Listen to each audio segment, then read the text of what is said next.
अनेक नामवंत कलाकारांनी सुद्धा उत्साहात मतदानाचा हक्क बजावला। सिने अभिनेत्री शर्वरी जेमिनी सिने प्रभाग क्रमांक 36 SNDT येथून आपला मतदानाचा हक्क बजावला। मतदारांना आवाहन करताना शर्वरी म्हणाली, तरुणांना संधी देण्यात आली आहे, त्यांना आपण निवडून दिले तर आपल्याला समजू शकते की ते आपल्यासाठी किती योग्य कामे करतील। तर तरुणांमध्येही 1 ते 2 वर्षे कार्य करणारा कार्यकर्ता असेल आणि त्याला शिक्षणाची जोड असेल अशा कार्यकर्त्यांना निवडून देण्याची गरज आहे। मला वाटतं खूपच महत्त्वाचं आहे, कारण या वोटच्या सगळ्या भवितव्यावरतीच आपल्या देशाचं भवितव्य अवलंबून आहे। आणि एक सुजाण नागरिक म्हणून आणि एकतर आपला हक्क आहे, कारण ही लोकशाही आहे, त्यामुळे आपण ज्यांना निवडून देऊ त्याच व्यक्ती पुढे जाऊन काहीतरी करू शकतात असं। आणि सुशिक्षित लोकांनी व्यवस्थित विचार करून आता राजकारणात नशिबाने खूप सुशिक्षित लोक पण येत आहेत। आता जे उमेदवार उभे आहेत त्यांच्या जर डिग्रीज बघितल्या तर खूप व्यवस्थित शिकलेली लोक सुद्धा आता या राजकारणात उतरत आहेत आणि खूप तरुण पिढी सुद्धा उतरते। ही खूप चांगली गोष्ट आहे। तर मला वाटतं की फक्त ते उतरून उपयोगाचं नाहीये, तर जर आपण त्यांना निवडून दिलं नाही तर आपल्याला कळणारच नाही लोक खरंच कामं करू शकतात की नाही। आता जो एक पूर्ण विचार करताना राजकारणाविषयी एक मनामध्ये निराशा आहे तर सध्या, तर कारण कोणीच काही नीट करत नाहीये आणि पदावर गेल्यावर लोक विसरून जातात आपली कर्तव्य किंवा काय या बाबतीत जे बोललं जातं। तर म्हणून खूप लोक वोटिंग करणं सोडून देण्याचा प्रयत्न करतात किंवा नाहीच येत त्या गोष्टीला।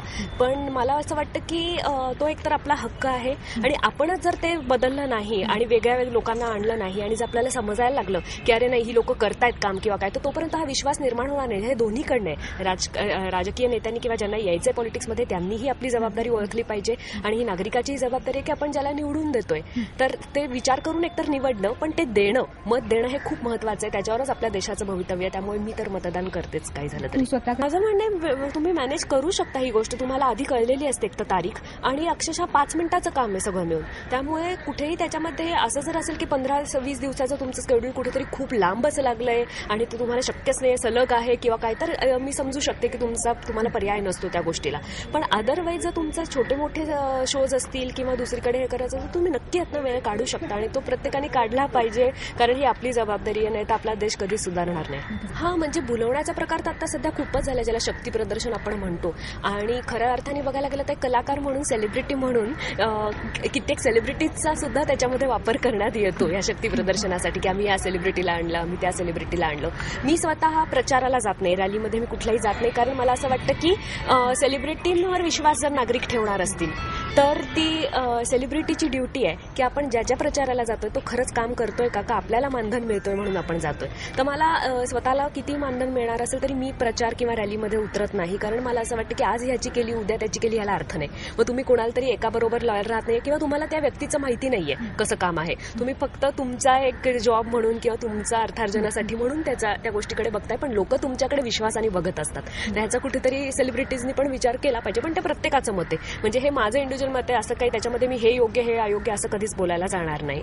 पण हे शक्ती प्रदर्शन जे चालू आहे तर मला असं वाटतं की ते सगळीकडनं चालू झाल्या कारणाने आता अशिक्षित ह्याच्यामध्ये सुद्धा, म्हणजे मागासवर्गीय असतील किंवा शिक्षित लोकांमध्ये, झोपडपट्टींमध्ये किंवा त्याच्यामध्ये लोकांना हे समजायला लागलं की जो तो येतोय नेता तो आपल्याला काहीतरी देतोय, त्यामुळे जो चांगलं देतोय त्याला आपण मत देऊ असं नाही लोक विचार करत आहेत असं मला वाटतं। आता हे सगळीकडनंच वाढल्या कारणाने लोक कुठेतरी ह्या पलीकडे जाऊन वेगळा विचार करायला लागलेले आहेत। आणि खरं तर तसंच व्हावं की व्यवस्थित वर्षभर ज्यांनी खरंच मेहनत केली आहे, सामाजिक कार्यकर्ता म्हणून मनापासून काम केलंय आणि शिवाय शिक्षणाची जोड ज्यांना आहे, असा व्यवस्थित विचार करूनच प्रत्येक नागरिकांनी मत दिलं पाहिजे।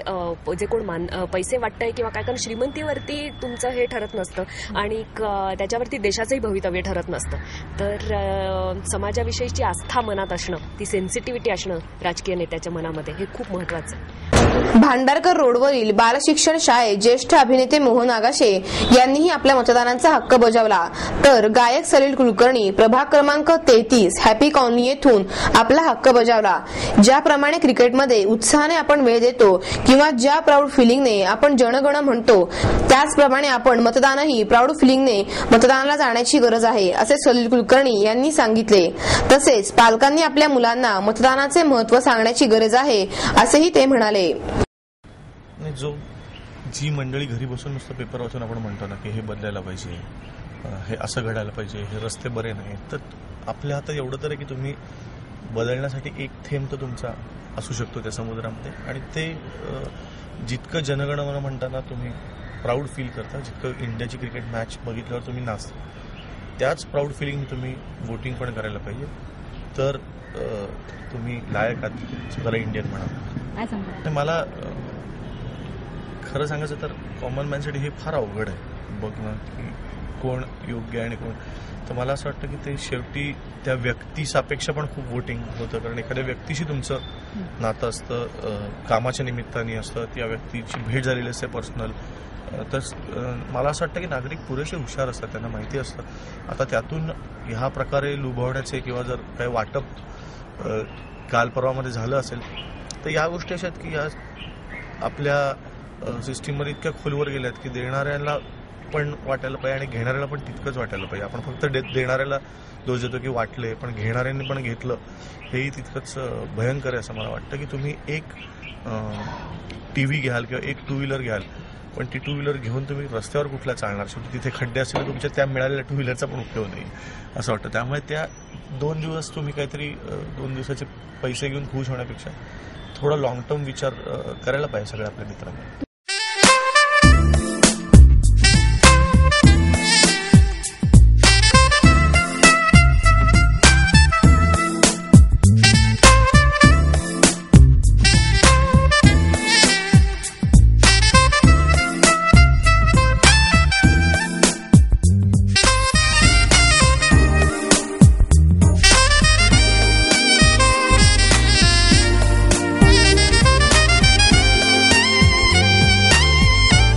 तसेच गायिका बेला शेंडे यांनी आपल्या मतदानाचा हक्क बजावला. संपूर्ण विकासाच्या दृष्टिकोनातून मतदान करण्याची गरज आजच्या देशाला तरुण पिढीने पुढे आणण्याची गरज आणि डोळसपणे पाहण्याची गरज आहे. तसेच कोणताही उमेदवार आपल्या गोष्टी साध्य करू शकतो, त्यालाच मतदान करावे असेही तिने सांगितले.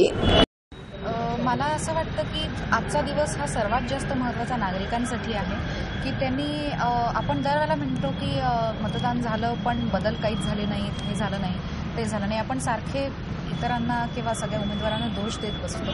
मला वाटतं की आपण आजच्या तरुणाईनी किंवा आजच्या जनतेने खूप डोळस होण्याची गरज आहे आणि तो डोळस दृष्टिकोन, तो पॉझिटिव्ह ॲटिट्यूड हा सगळ्यांच्यामध्ये आज दिसून येतो. आणि त्यामुळे आज आपण जरी कितीही सगळ्या उमेदवारांनी प्रचार केले, स्वतःला खूप पुढे आणण्याचा प्रयत्न केला, तरी आजकालच्या लोकांना, आजकालच्या तरुणाईला माहिती आहे की कोणाकडे ती गोष्ट आहे जी साध्य होऊ शकते, जी आपल्या देशासाठी खूप पॉझिटिव्ह असू शकते. मला वाटतं की या सगळ्या गोष्टी खूप महत्त्वाच्या आहेत आणि त्यामुळेच मी सुद्धा जेव्हा जो मतदानाचा दिवस असेल त्या दिवशी मी पुण्यातच असते आणि मी मतदान हा प्रत्येकाचा हक्क आहे आणि आपल्या देशाचा विकास घडवायचा असेल, एक चांगलं नेतृत्व जर तुम्हाला आणायचं असेल आणि फक्त तुमच्या भागापुरतं नाही तर पूर्ण देशाचा विकास जर तुम्हाला घडवून आणायचा असेल तर त्या पद्धतीने तो दृष्टिकोन असूनच मतदान केलं पाहिजे. नुसतं आपलं कुठले तरी प्रचार ऐकून किंवा कुठलं तरी काही गोष्टी ऐकून आपण मत देणं किंवा दुसरा म्हणतोय म्हणून मत देणं, त्याच्यापेक्षा तो दृष्टिकोन मनात ठेवून, डोळ्यात ठेवून पुढच्या पिढ्यांचा विचार करून मतदान केलं तर नक्कीच सकारात्मक बदल होते. मग जे मतदान करत नाहीत त्यांना अजिबात कुठलीही कंप्लेंट करायचा अधिकार राहत नाही की ही गोष्ट झाली नाही किंवा ती गोष्ट झाली नाही. हे तुम्ही जेव्हा एक वोट सुद्धा मॅटर करतं, एका वोटनी सुद्धा पारडं इकडचं तिकडे होऊ शकतं. तर त्यामुळे प्रत्येकाने वोट केलं पाहिजे, तो त्याचा अधिकार आहे प्रत्येक व्यक्तीचा आणि तो निभावलाच पाहिजे.